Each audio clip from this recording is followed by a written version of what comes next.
The late afternoon sun cast long shadows across the polished floor of Dr. Alistair Finch's veterinary clinic, the healing paw. Dust motes danced in the fading light, visible only to a keen eye like Alistair's. He meticulously cleaned a set of surgical instruments, each movement precise, a habit honed over 40 years of mending broken bones and soothing frightened animals.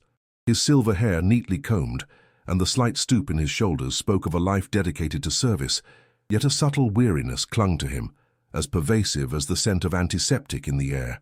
The last client of the day, a wealthy woman with a perfectly healthy, albeit excessively pampered, Persian cat named Princess Fluffybutt, had just departed, leaving behind a faint aroma of expensive perfume and a hefty, impersonal payment. Alistair sighed, placing the gleaming tools back in their sterile tray. The clinic, usually a symphony of meows, barks, and anxious human murmurs, was now quiet. Too quiet. It was a silence he knew well, one that often settled in his small apartment above the clinic after the last lock turned. He glanced at the clock on the wall, nearly closing time. Just a few more tasks, and then another solitary evening awaited. He often wondered if this quiet was all that remained after a life spent giving so much. What greater purpose was there to find in these twilight years? Dr. Alistair ran a hand over his tired eyes, then methodically began his closing routine.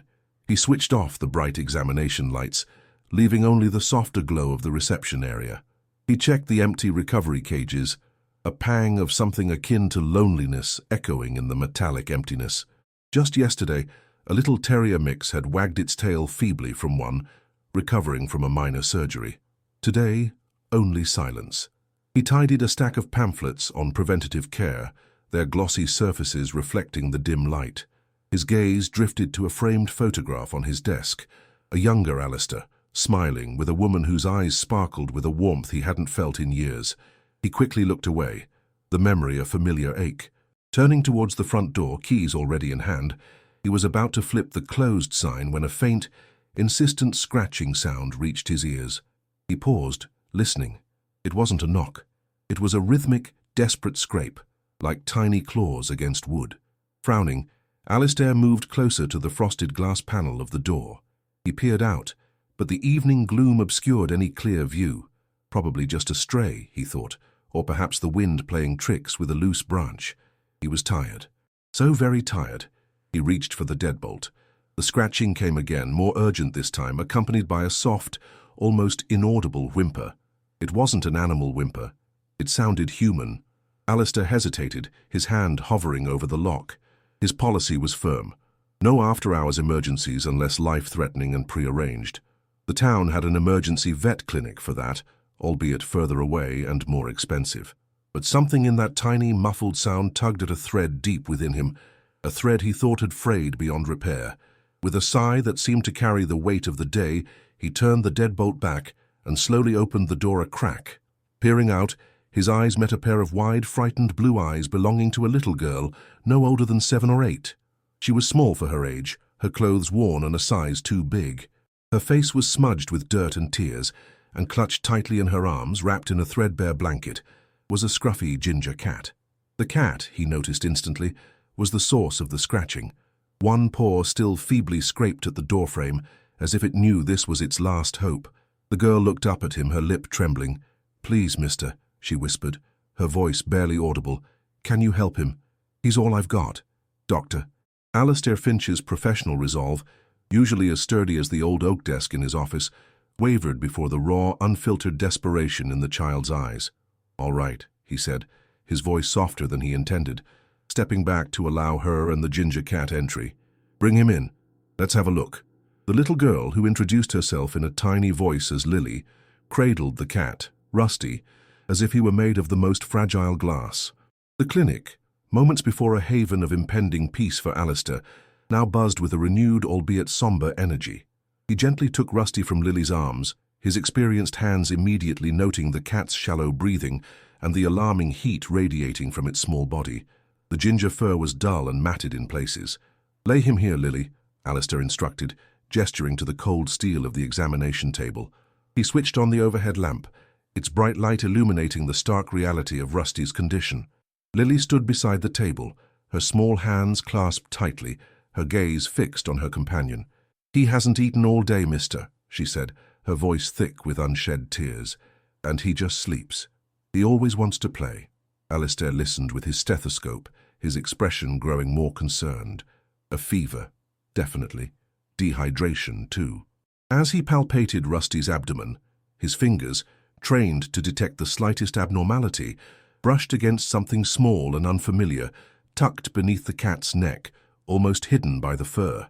Curious, he gently parted the ginger strands. There, tied with a faded piece of what looked like a shoelace, was a small, crudely made wooden charm.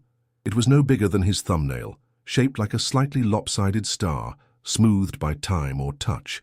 He picked it up, turning the tiny carving over in his fingers. It was unquestionably handmade, whittled with care, if not perfect skill.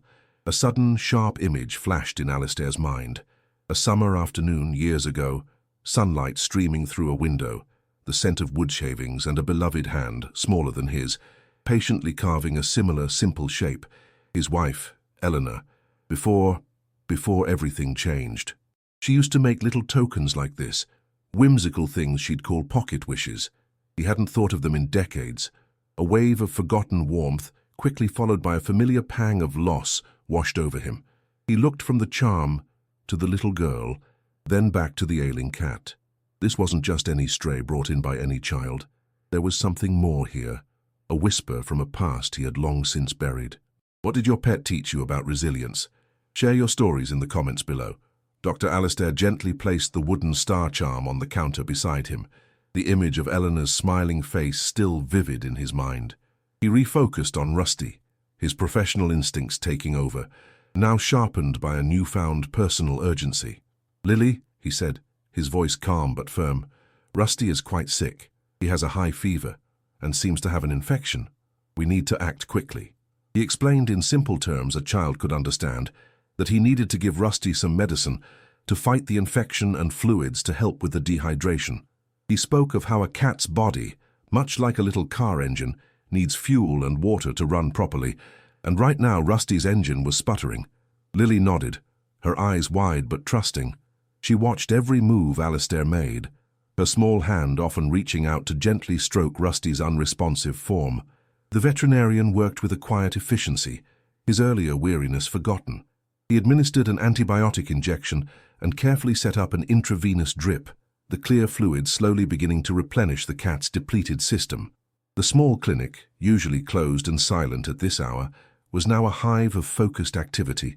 The rhythmic beep of the IV pump was a counterpoint to Lily's soft, whispered reassurances to her beloved pet. As he worked, Alistair kept glancing at the little wooden star. The connection felt too strong to be a coincidence. "Lily?" he asked gently, trying to keep his voice casual.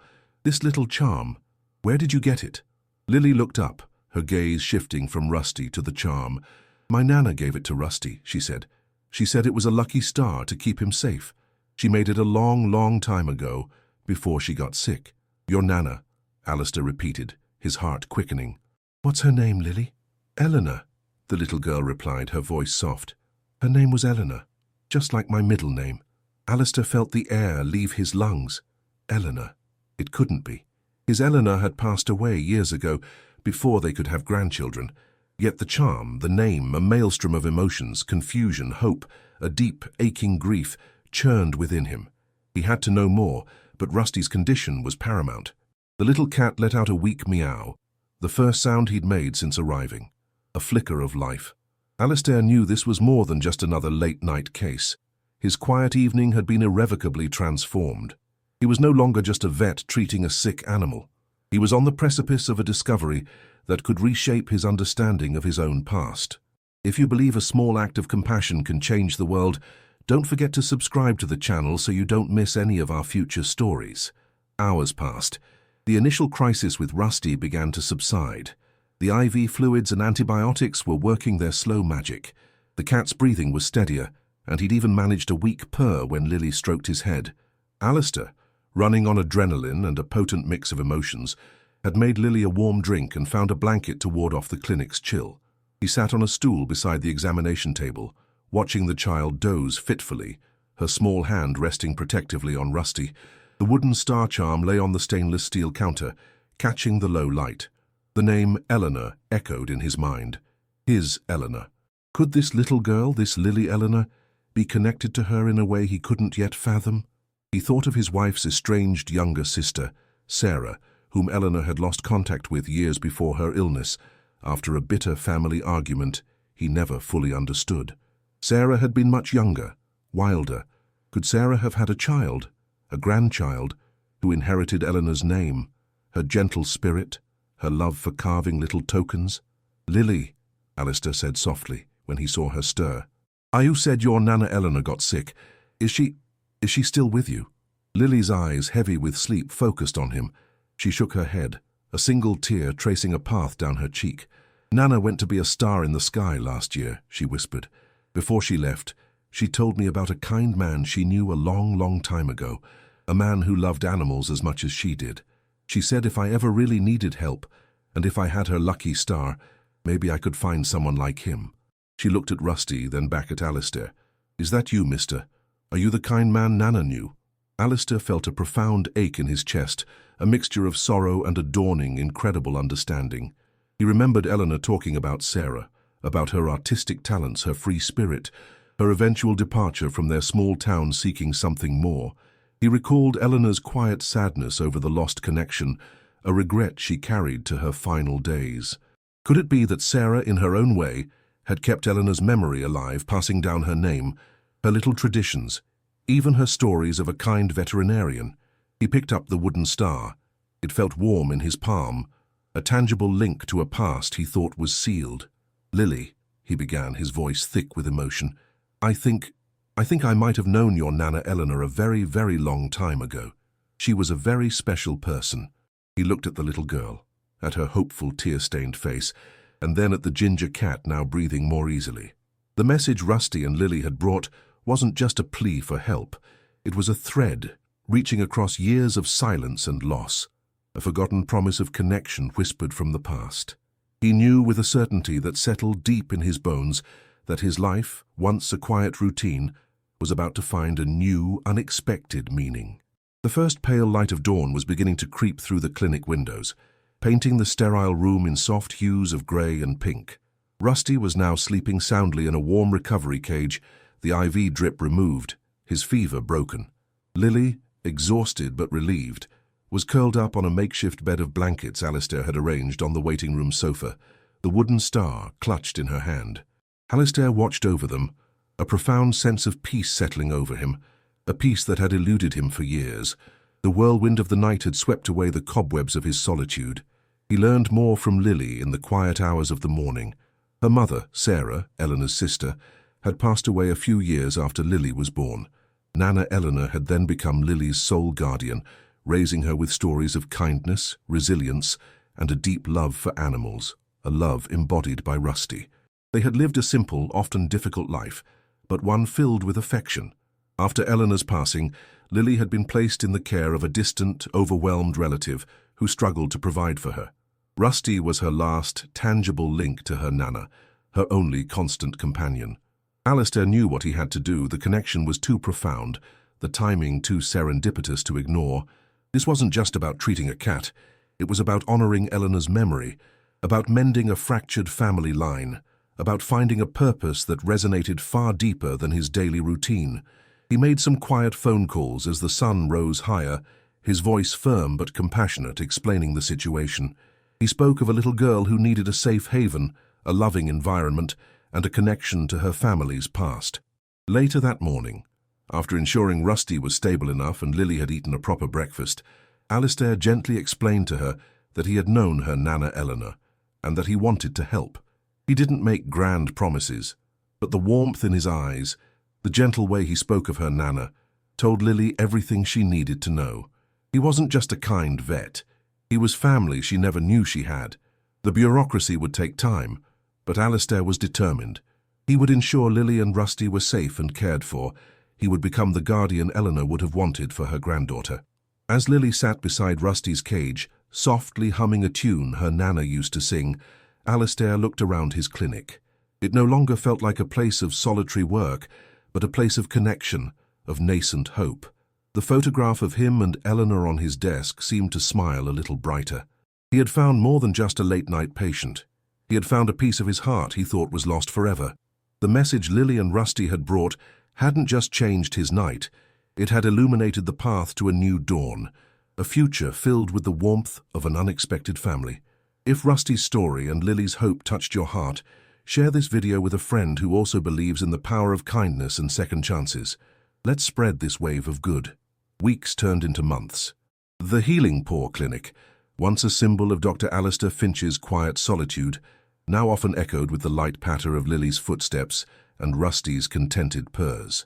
The ginger cat, fully recovered, had become the clinic's unofficial mascot, often found napping in a sunbeam by the window or curiously observing Alistair's work.